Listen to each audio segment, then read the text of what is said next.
Greetings, kindred. I am Teranz, and welcome back to more Vampire the Masquerade Shadows of New York. Because, gotta say the whole thing. Last time, I worked on investigating around the area where Callahan passed away, and then I met up with someone from my previous life, and now I've got a choice between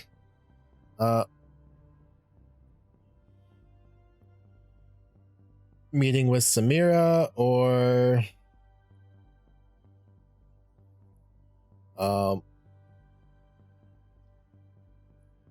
Diva's Delight. If any name for a kiss addicted audacious enough to openly pitch her unique taste to those in the know. I'm not in a clubbing mood, but since I need to feed, might as well give that rumor a shot. We'll try this. No blood. Oh man, like I was just doing this and I already lost the voice. I am terrible at this. No blood, no matter how exquisite. Whoop, as I just knock things over now. Everything is ruined. Bumping the mic, knocking things over. No blood, no matter how exquisite, is worse suffering through this noise. Something terrible must have happened to the previous DJ. It had to be sudden and unexpected for them to hire this amateur under the wire. Zero ability to read the crowd, no sense of flow. As if that constant flashing wasn't migraine-inducing enough by itself. Not that I remember how an ordinary headache feels. I know the hunger though, which is why I'm here tonight.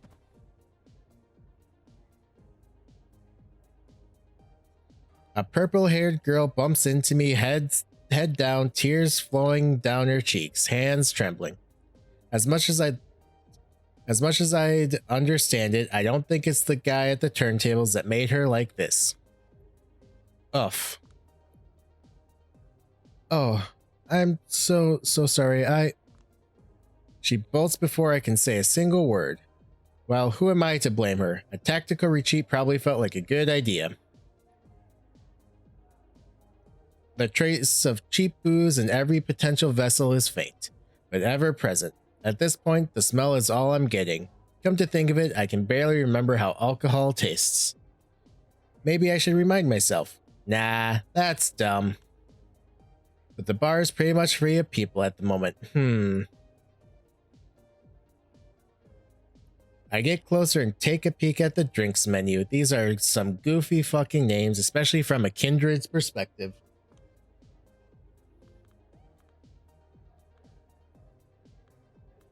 Why not?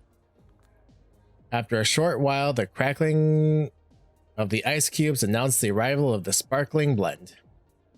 The tall glass is garnished with an orange slice and chili pepper. Contains enough fruit and juice to successfully mask the smell of tequila. Mazel tov. I chug it down in one go. It tastes like an awful mix of all kinds of Nesbitt's soda, topped off with a hint of fermented cactus pulp. Something tells me I'm going to regret it soon. The music abruptly stops just as I step away from the bar. I can't see the booth, but the crowd's reaction tells me all I need to know. Looks like we have a new DJ. The vibe immediately improves. Hallelujah. But pleasant moments never last. Some well-worn dude on the wrong side of 40 decides to hit me up. Our eyes meet for a brief moment, slightly too late for me to outmaneuver him.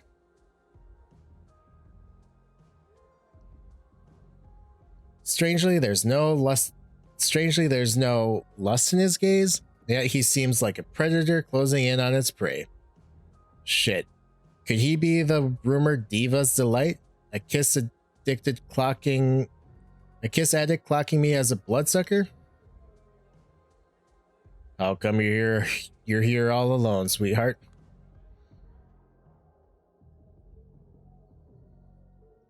I can't pinpoint exactly what it is, but there's something irksome about the way he carries himself. As he approaches me, I begin to feel fatigued, like there was a sudden drop in atmospheric pressure.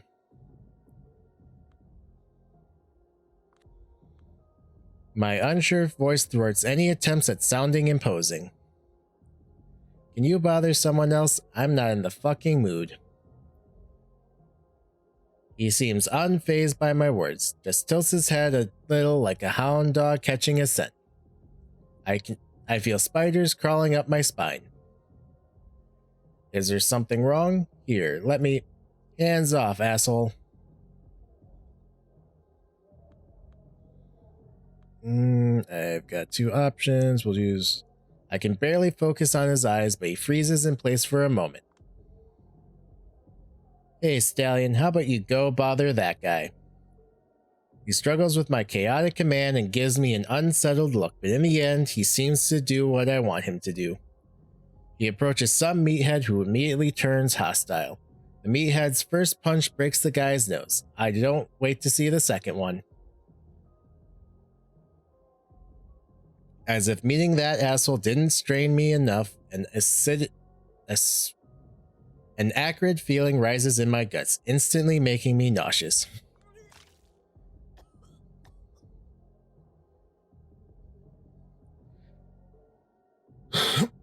I barely make it to the nearest empty lounge before I begin violently throwing up. For a minute straight, I spray that couch with the remains of that wretched cocktail. It's not a pleasant sight. I get a hold of myself as soon as my stomach empties. Shit, Julia, your life has had more than its fair share of avoidable embarrassments. Is it necessary for your unlife to follow suit? Time to bail and not look back. Right before I reach the exit, the purple-haired girl from earlier bumps into me once again. This time I know it's not coincidental. Wait, please. She seems startled but gives me a pleading look. I saw that you did to that man. Are you one of them? What are you talking about? Who's them? She bares her teeth and taps the side of her neck. Oh, I get it. So you're the diva's delight. She blushes innocently, like I just caught her stealing cookies. Yes, I know it sounds silly, but I know. Yes, it sounds silly, I know, but I thought it would attract some of some of your kind. I've always been told I taste good. Would you like to try? She looks at me the same way a junkie who hasn't had a hit for a while looks at a syringe.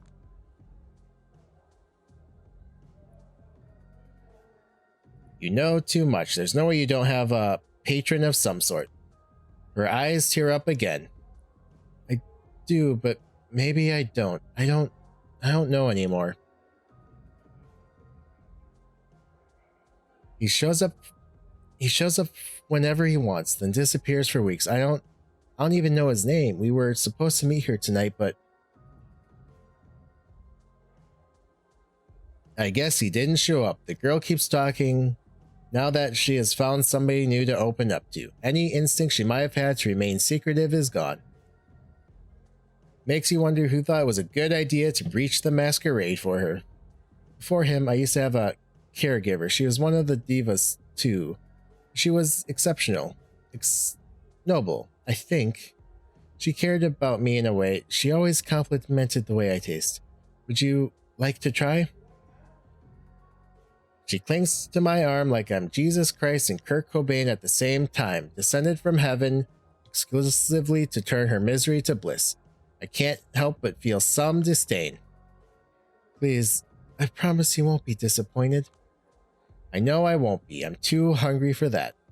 But I also like to pretend I'm something better than hungry from time to time. I will take it.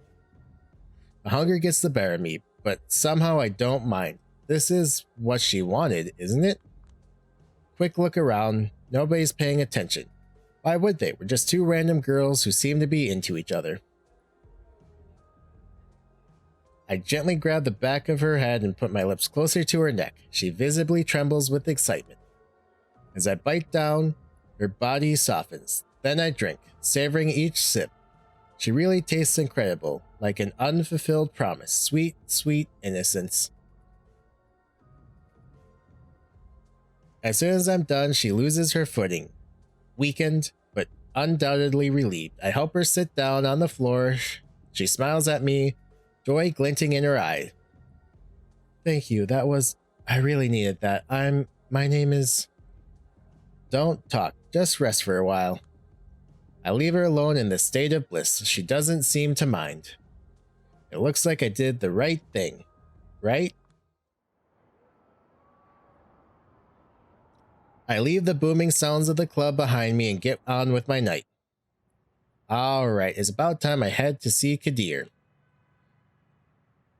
Mighty kind of him to arrange a meeting in the place that's most convenient for me. D'Angelo, Hope, Tamika, Agathon. I suppose that's better than nothing, but no evidence. Really? Honestly, it felt as if someone had already cleaned up the most egregious stuff before I arrived. Sounds like the Anarchs. I'll definitely try to check that place again, but I feel I'd need some sort of expert to accompany me, an advanced investigator who would maybe show me the ropes. Someone tall and handsome, maybe? Yeah, if you don't mind a diplomatic incident, I'll go with you. Any better ideas? Actually, this very note gave me one, but I'll need to set it up first. I'll get back to you about that. You know these people? I've had passing contact with each of them, part and parcel of the job, you know. I suppose, can you help me out with this? The way I'd tackle it would be look at one person on the list every night and ask around about them and see what they know if you do manage to meet them. If I manage to meet them? They're not particularly easy to get a hold of. Always preferred to be a little off the grid, but nowadays they're all practically in hiding, if not MIA or dead. Funny coincidence? It's not my job to speculate. In other words, he knows something but is not at liberty to say. Guess I'll find out anyway, if I do meet them. And why one night each? Shouldn't I investigate every loose thread until we're satisfied? In a perfect world, you'd have all the time you needed, but this is not a perfect world. We'll try to brute force a solution to the case as soon as possible. I suspect 4 nights from now, once the celebrations of power are over, they'll ask for your findings, and that will be all. Fucked up. To be brutally honest, my focus wouldn't be on solving the murder. Instead, I'd focus on not embarrassing yourself. Fucked up. This is part of why I didn't want you to get involved. You couldn't possibly think that Arturo had you involved out of the goodness of his heart. The entirety of your investigation is just for show. You're meant to be an unwitting actor. Maybe I really should just call Mia and be like, you know what? These fucking condescending ivory tower clowns. I want to work with you. But then again, if I was with the Anarchs, they'd probably delegate even shittier tasks to me. And if, and that's a really big if, they didn't think I was some kind of inside agent in the first place. Better stick to the Camarilla. But if they're hell-bent on stabbing me in the back at every opportunity, maybe it's time to think about how I can repay the favor. Play dirty, no matter what Kadir thinks of it. After all, from where I'm standing now, there's no other way but up.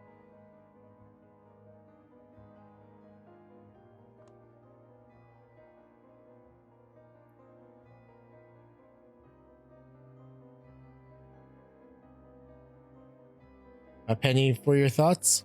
I take a drag from my cigarette.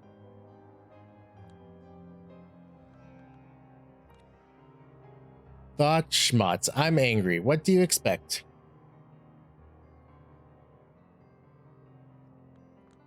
Something different from the norm, I suppose.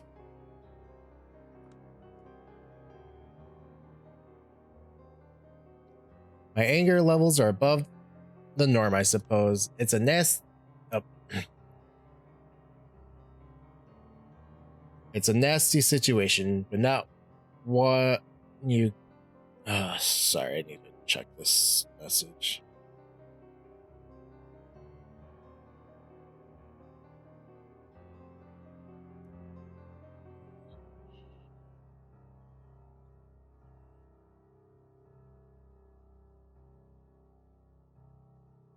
Okay. It's a nasty situation, but not one without a possible good ending in sight. So I hope you can channel that.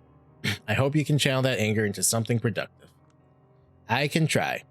Where should I go first? You should go with me. As it happens, I'm only out here because I was ordered to drive Aisling to the art hole. And guess the name of her protege. Oh, so that's who Agathon is? Or was. Nobody knows. It's a complicated thing. You'll see. I'm on the clock, so let's get a move on. Lead the way, big bad wolf. Still not done with this bit? Not while it's still bothering you. I'm leaving you behind if you don't keep up.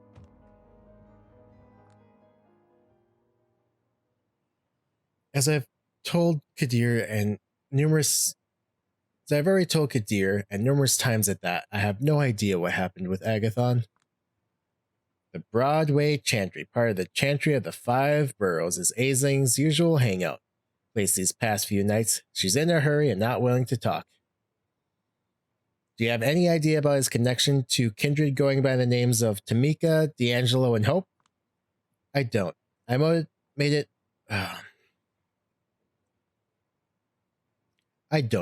a point to keep our relationship strictly professional.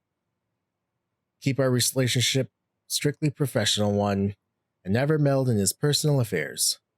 Unless they influenced our work, that is. But it only happened one time.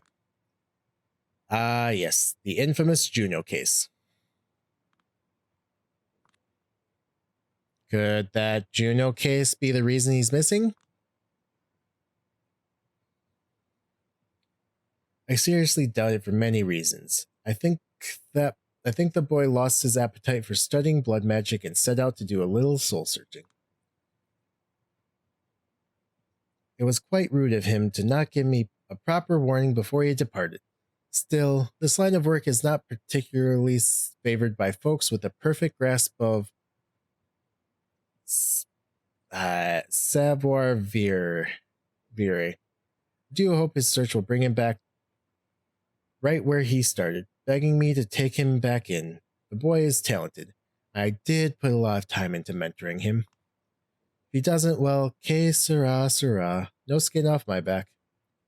So you won't even entertain a possibility that he found himself in harm's way? I know the answer to that one. A researcher's mindset.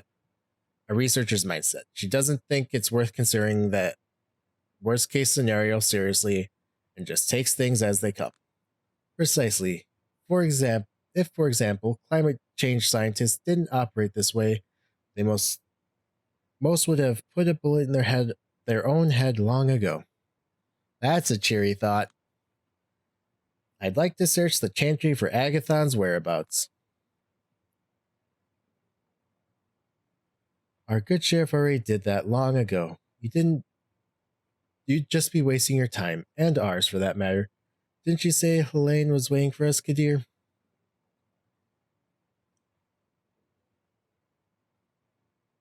Give the girl 15 minutes, Aisling. A minimal support for an ongoing investigation. And besides, she has a proclivity for finding things everyone else has overlooked.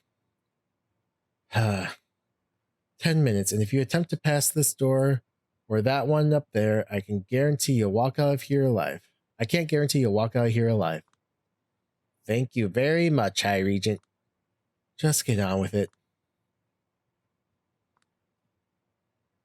My time here is practically up and I found nothing of use. It seems Agathon was completely dedicated to his work. Even his personal quarters are as barren as it gets. No personal touch whatsoever. Nothing I could go by. It's all research, research, research. He seems like such a bore. Focus, Julia. What would you do if you were a warlock workaholic? Where would you leave clues to your whereabouts? What would you do if you found yourself in mortal danger and wanted Dakota to know? It's loose. What was that? Yeah. It was facing this way, huh? I approached the place where I saw the shadowy silhouette appear. It's a brick wall and one of the bricks is loose. Kadir and Aisling are in another room right now, still discussing the party. It's not that bad. You ought to learn how to find humor in the little things. It's demeaning, Sheriff. That's all there is to it.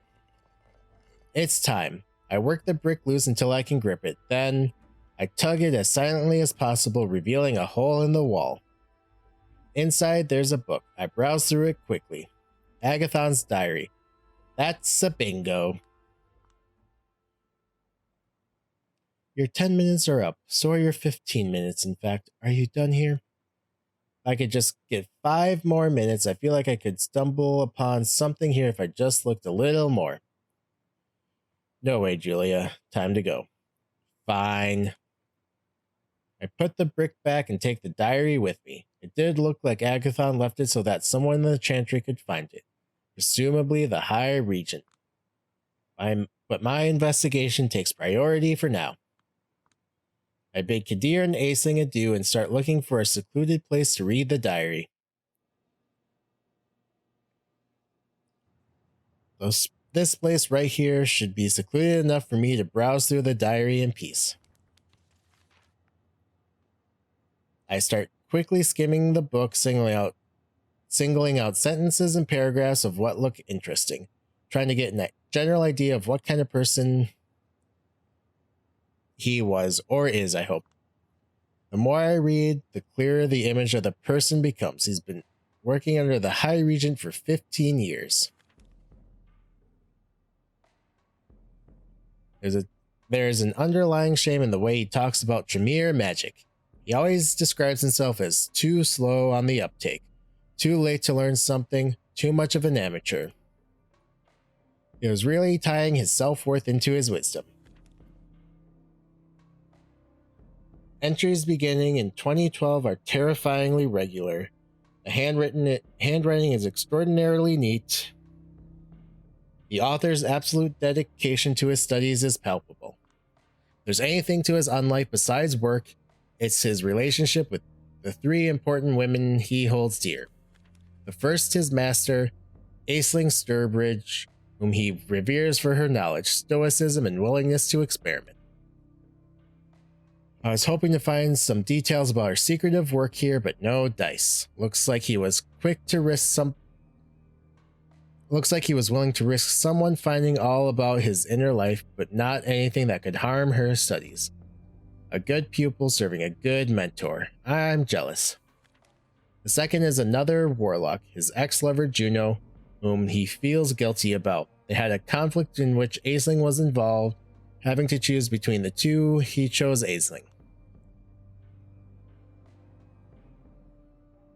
According to Agathon, there was never real love between him and Juno. First it was just shared interest, then a growing disconnect, and ultimately guilt, which made him feel responsible for her. But maybe it's just excuses? He strikes me as the kind of person who spends most of his time inside his head. Doesn't sound like someone you could have a fulfilling romance with. Man, words are hard. One day, Dakota might realize this. Anyway, last but not least, Agathon's mortal grandmother, Sylvia. She is the light of his life and the person who took care of him after his parents died in a ritual murder. Not quite what I expected. Her family used to serve a cruel vampire in Mexico City, and it was retribution for their escape. She was the lead Tremere She was the lead Camarilla used to track him down, actually.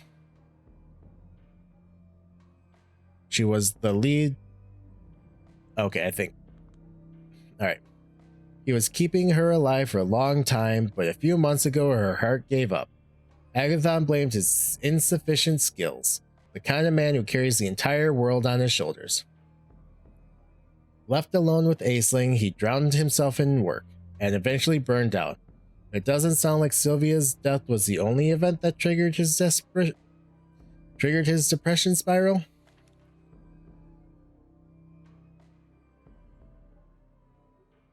There was some kind of incident back in 2019. He doesn't cite specifics.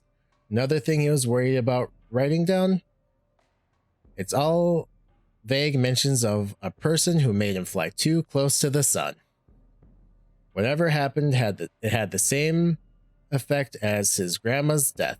New York stopped feeling like a home, and to him, it became alien, empty, grotesque. His words. I checked the first page.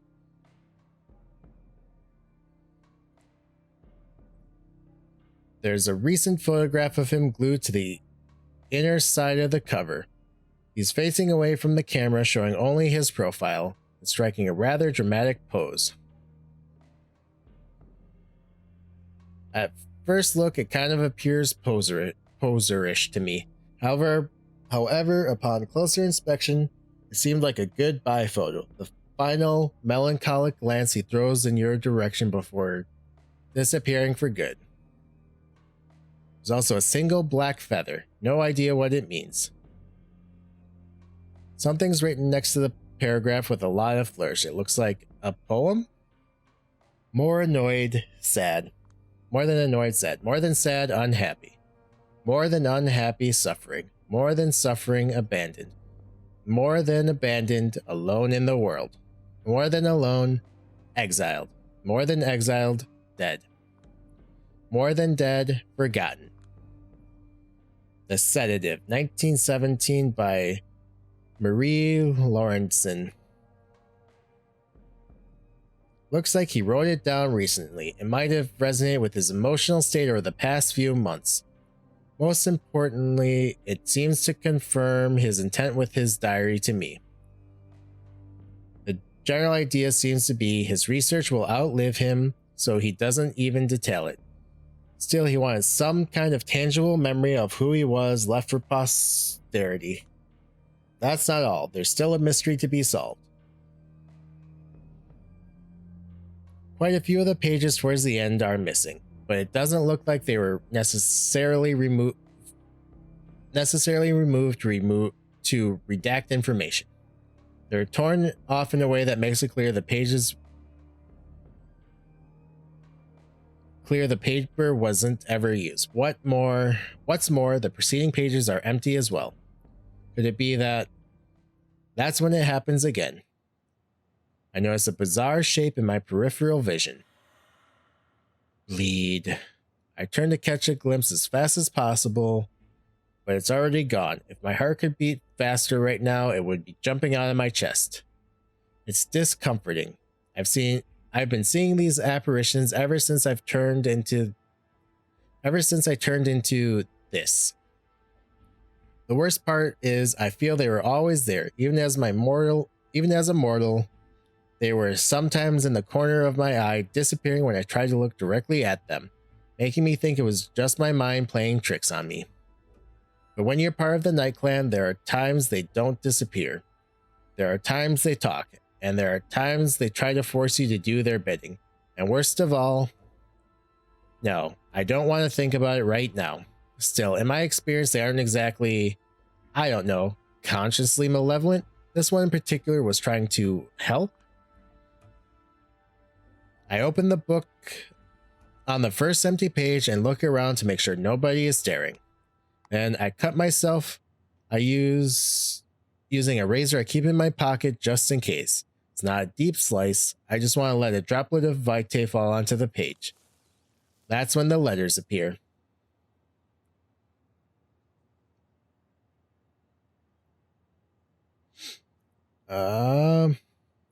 Look at me, a Tremere clown. Look at me, a Tremere clown, no longer confident that any of my people can be trusted. And right. Reserved contempt. Why are you something for a boy? Laugh at me, ridicule is all I... Oh, why are you waiting for a boy? Laugh at me, ridicule is all I deserve. Come on, don't just stand there like an idiot. You want to say something, say it. What the hell? This is the last thing I expected to happen. Me too.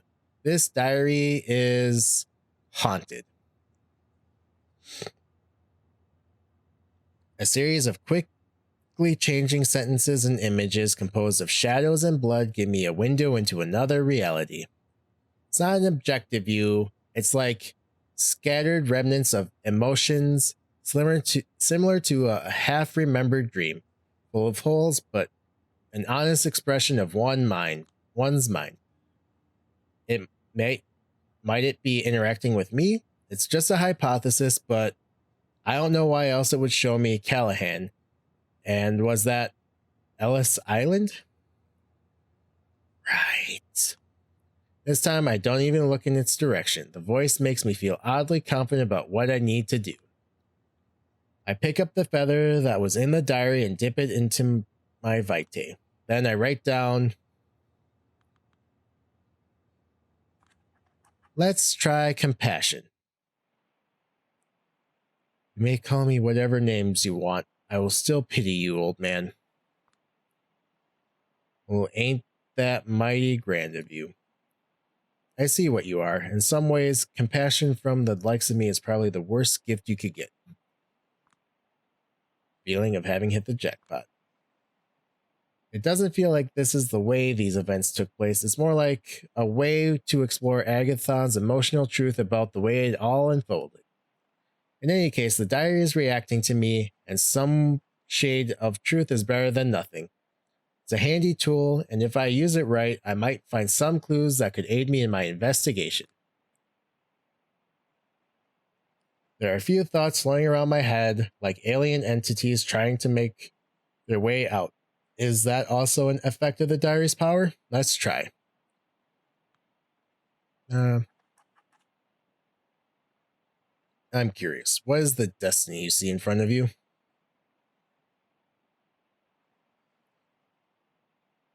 There are two paths I see laid out in front of me. The first one is freedom, bought with a horrible price. The second one is utter and complete debasement. But you haven't decided on one of these paths yet. No, but I'm afraid that choice might have already been made for me. God damn it. What are the two of you talking about? Why did you meet?